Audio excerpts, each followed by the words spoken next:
pour reparler encore de l'histoire de ce petit capitaine.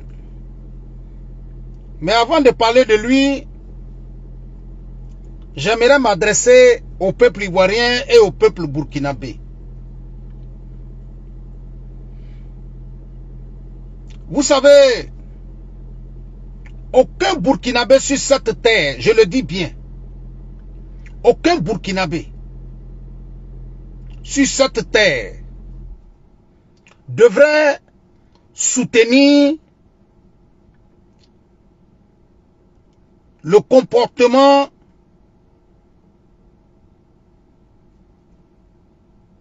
de celui aujourd'hui qu'on appelle le président burkinabé. Parce que Dieu seul sait le lien historique qui est entre ces deux peuples. Dieu seul sait le lien historique qui est entre la Côte d'Ivoire et le Burkina.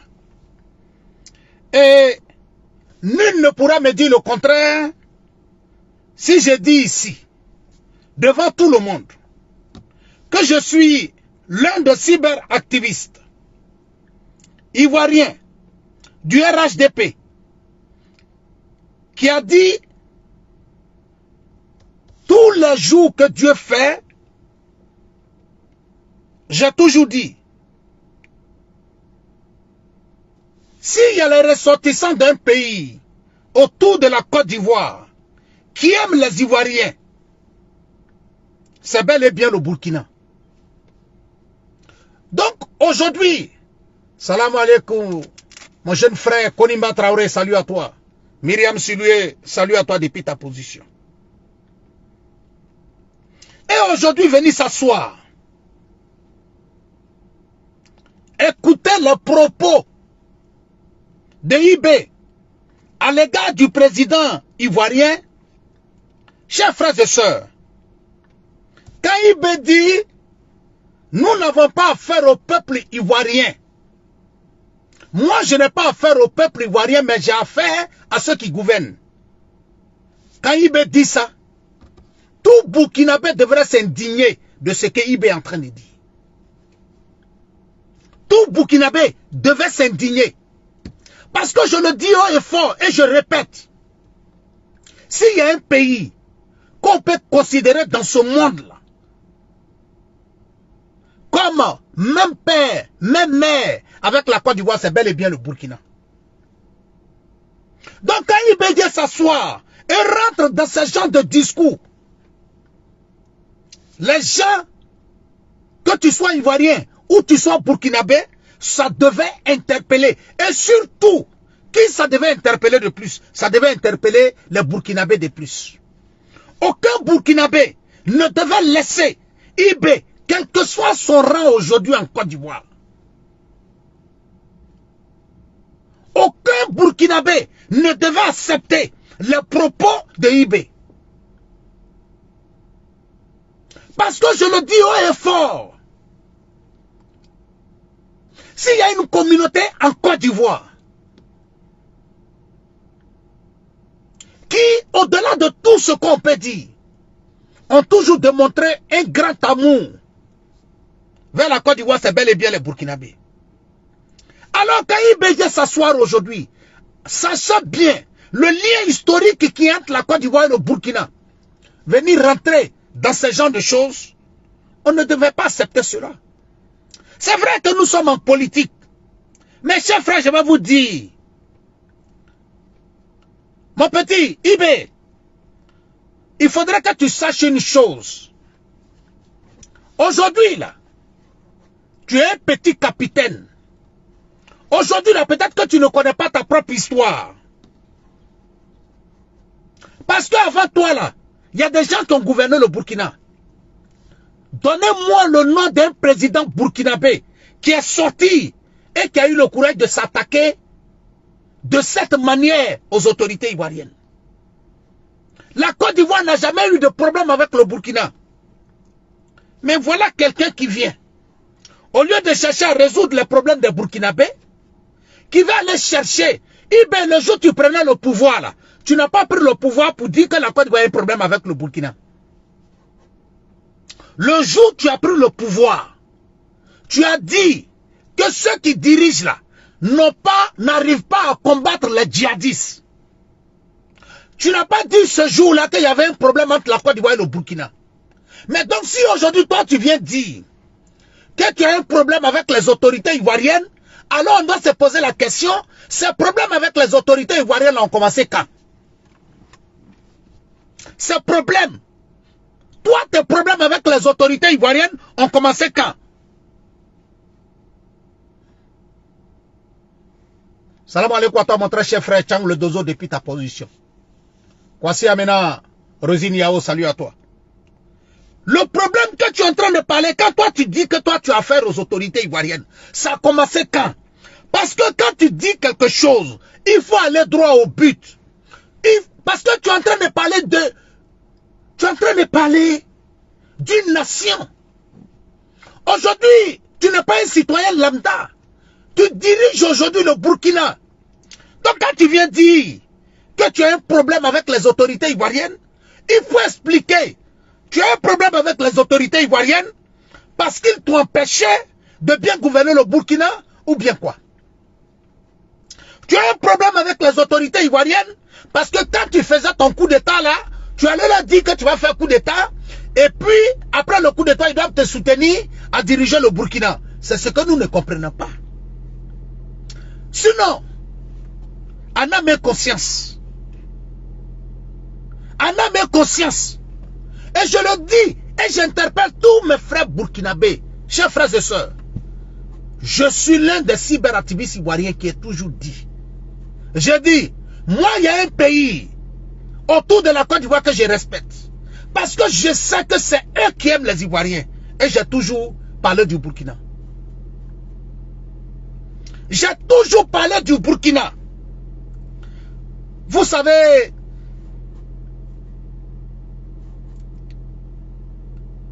les putschistes, ils sont toujours à la recherche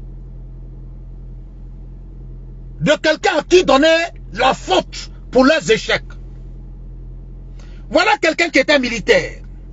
Sinon, voilà quelqu'un qui était, oui, il était militaire. Et qui a considéré que lui, ses supérieurs, là, ne donnaient pas ceux d'ordre. Et que l'échec de l'armée face aux djihadistes, là, c'était la faute à ses supérieurs. Alors qu'il décide lui-même de prendre le pouvoir. Arrivé au pouvoir, on se rend compte que 2 ans plus tard, les soldats, les policiers, les civils burkinabés sont tués matin, midi et soir. On se rend compte que malgré 2 ans passés, les terroristes sont devenus encore plus forts. Les djihadistes sont devenus encore plus forts que l'armée du Burkina. Alors qu'est-ce qu'il faut faire? Il faut venir accuser les autorités ivoiriennes pour dire que tu as affaire aux autorités ivoiriennes. Toi, tu es trop petit pour avoir affaire aux autorités ivoiriennes. Vous décidez de sortir de la CEDEAO. Mais on ne va pas aller vous chercher. Sortez de la CEDEAO. Parce que nous-mêmes, c'est ce qu'on attend depuis là. Vous avez décidé de sortir de la CEDEAO et le Ghana a commencé à rapatrier vos citoyens. Et vous vous plaignez. Non, vous ne devez pas vous plaindre.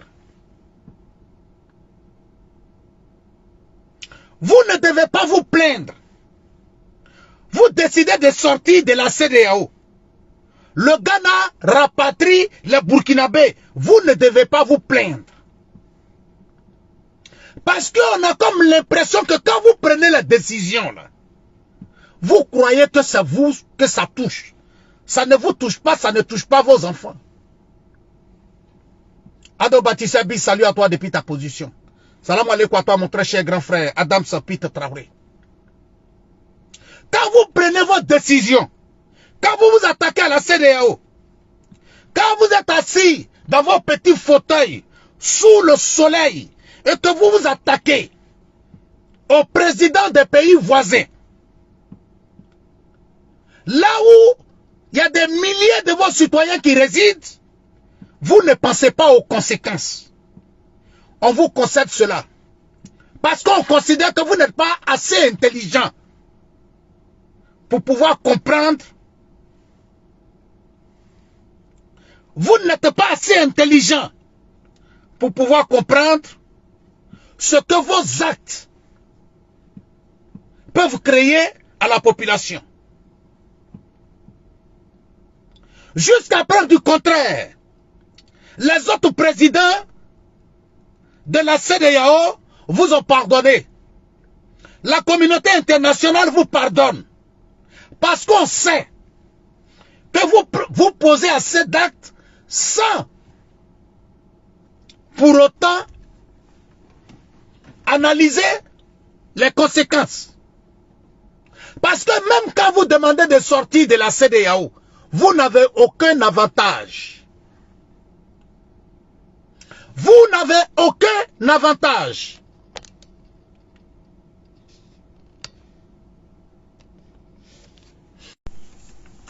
Vous n'avez aucun avantage. Mais le seul problème,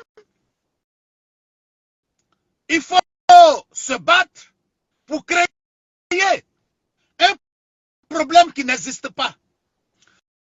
Parce que les autorités ivoiriennes n'ont aucun problème.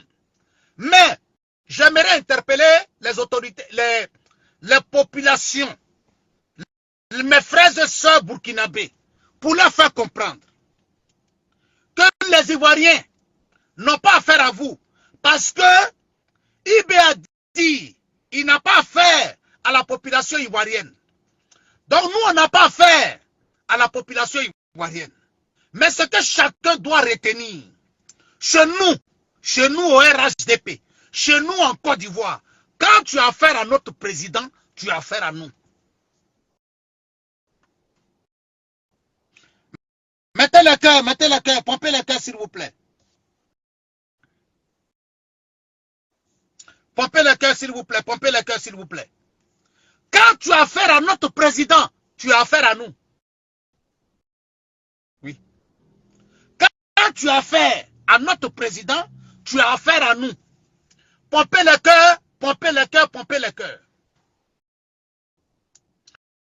Vous prenez les décisions sans penser aux conséquences. Vous décidez de sortir de la CEDEAO et c'est vous qui venez vous asseoir. Les dirigeants de la CEDEAO n'ont jamais demandé au Mali, au Burkina et au Niger de sortir. C'est vous qui avez dit que vous allez sortir d'une organisation. Mais sortez et puis vous nous laissez tranquilles. Sortez et ne venez pas faire assez de bruit. Donc, ce que beaucoup de mes frères burkinabés doivent comprendre, même en se comportant comme ça, n'a pas du respect pour vous. Il n'a pas du respect pour les Burkinabés. Donc, quand j'ai dit hier que quelqu'un qui a falsifié ce document, quelqu'un qui a eu le courage de ne pas dire exactement où il est né, est-ce qu'un homme comme ça peut parler devant les gens? Mais de vous à moi, frères burkinabés, pensez-vous vraiment que la Côte d'Ivoire et le Burkina peuvent avoir problème? Pensez-vous réellement que la Côte d'Ivoire et le Burkina peuvent avoir problème? Pensez-vous réellement que même si on dit que les autorités ivoiriennes ne sont pas intelligentes, mais comment tu peux aller déstabiliser un pays qui fait frontière avec toi? Comment un pays qui fait frontière avec toi, tu t'en vas déstabiliser ce pays-là? Mais si les autorités ivoiriennes vont déstabiliser le Burkina là, mais c'est que c'est parce qu'eux-mêmes ne sont pas intelligents. Parce que quand tu t'en vas déstabiliser un pays comme le Burkina, les conséquences de la déstabilisation du Burkina là, le premier pays sur lequel ça retombe dans le monde entier là, c'est la Côte d'Ivoire. Parce que si le Burkina est déstabilisé, la première destination des Burkinabés, ça veut dire que le Burkina est déstabilisé. Tu prends 100 Burkinabés et puis tu leur poses la question, où vous voulez partir? 99,99% vont te dire, on va aller en Côte d'Ivoire. Si le Burkina est déstabilisé aujourd'hui, c'est quel Burkinabé qui va dire, je m'en vais au Niger? Si le Burkina est déstabilisé aujourd'hui, c'est quel Burkinabé qui aura le courage de dire, je m'en vais au Mali? Mais ça veut dire que si le Burkina est déstabilisé, là, ce n'est même pas bon pour la Côte d'Ivoire elle-même.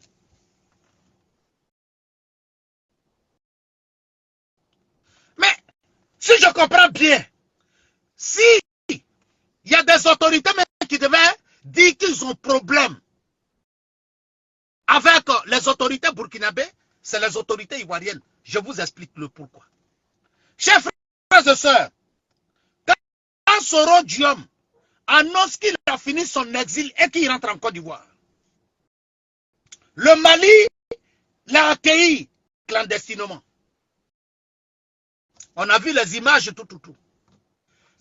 Mais parmi le Niger, le Mali et le Burkina, ceux qui ont déposé un tapis rouge, ceux qui ont déposé un tapis rouge, ceux qui ont même donné l'opportunité de rester sur leur territoire et s'attaquer aux autorités ivoiriennes, c'est bel et bien le Burkina.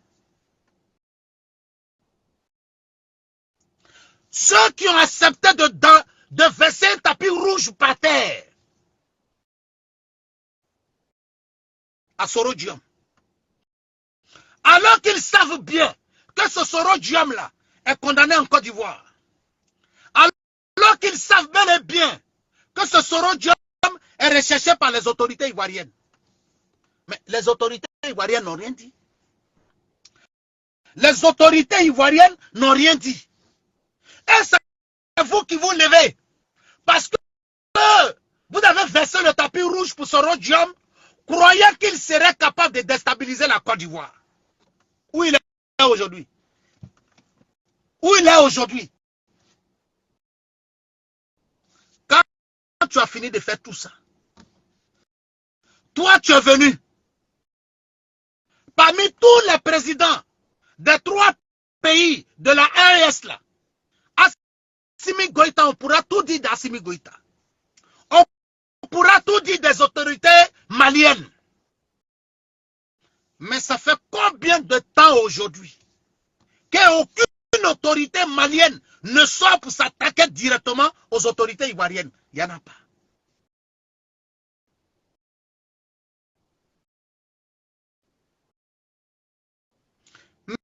Mais comment se fait-il que c'est toi? On n'a pas de problème avec toi. Personne n'a fait de déclaration sur toi. Et c'est toi qui sors et qui trouve que toi, tu as un problème avec les autorités ivoiriennes. Mais on est dans quelle logique? Tu es dans quelle logique? Ibé, tu dois te rendre compte que la Côte d'Ivoire et le Burkina, là, ils ne peuvent pas avoir de conflit entre la Côte d'Ivoire et le Burkina. Le Burkina et la Côte d'Ivoire, c'est 2 pays frères.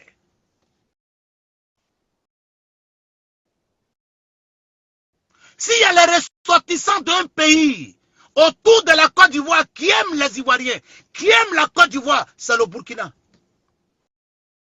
Toi, Ibé, un enfant, c'est toi qui veux venir te mettre pour diviser ces 2 pays. C'est toi qui veux te montrer comme un enfant impoli. Parce qu'en réalité, c'est ça.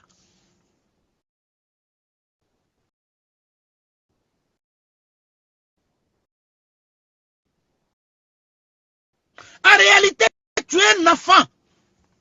En réalité, tu ne connais pas ta propre histoire. En réalité, si tu avais du respect pour le peuple burkinabé, tu n'allais jamais t'attaquer à la Côte d'Ivoire. En réalité, c'est ça. En réalité, si tu avais du respect pour les Burkinabés, tu n'allais jamais t'attaquer à la Côte d'Ivoire.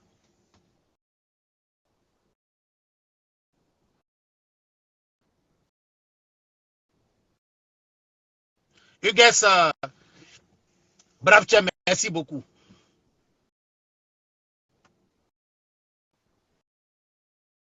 Hein? Mais ce n'est pas étonnant si des vieilles porclés, soit disant artistes, se sont levés en Côte d'Ivoire pour aller t'encourager dans tes bêtises humaines. Aujourd'hui, IB devait avoir le courage de dire, depuis que tu as pris le pouvoir, combien de Burkinabés ont perdu la vie? Combien de Burkinabés ont perdu la vie? Mais tu n'auras jamais le courage de nous dire ça. Tu n'auras jamais le courage de parler de ça. Parce qu'en réalité, tu as trompé le peuple burkinabé. Donc, chers frères et sœurs, je pense qu'on ne va pas faire de longs directs parce qu'il faudrait qu'on fasse des petits directs pour parler à ce petit. Il faudrait qu'on fasse des petits directs pour parler à ce petit. Et pour qu'ils comprennent que ni les Burkinabés, ni les Ivoiriens ont pris en considération ce qu'il dit. Parce que les Burkinabés qui vivent en Côte d'Ivoire, ils n'ont aucun problème. Les Burkinabés qui vivent en Côte d'Ivoire, ils sont à l'aise. Donc, chers frères et sœurs, je vous remercie depuis votre position. Que Dieu veille sur vous et que Dieu vous protège. Bonne soirée à vous. Et merci.